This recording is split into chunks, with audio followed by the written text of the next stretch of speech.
Nimekuwa nikiulizwa maswali mengi sana juu ya kazi ya tezi dume. Kwanza ni kulinda mfumo wako wa uzazi, yaani nguvu za kiume.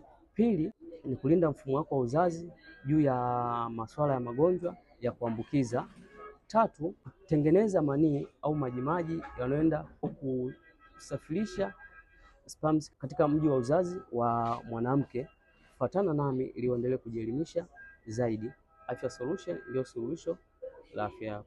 Nimekuwa nikiulizwa maswali mengi sana juu ya kazi ya tezi dume. Kwanza ni kulinda mfumo wako wa uzazi, yaani nguvu za kiume. Pili ni kulinda mfumo wako wa uzazi juu ya masuala ya magonjwa ya kuambukiza. Tatu, tengeneza manii au majimaji yanayoenda kusafirisha sperms katika mji wa uzazi wa mwanamke. Fuatana nami ili uendelee kujielimisha zaidi. Afya Solution ndio suluhisho la afya yako.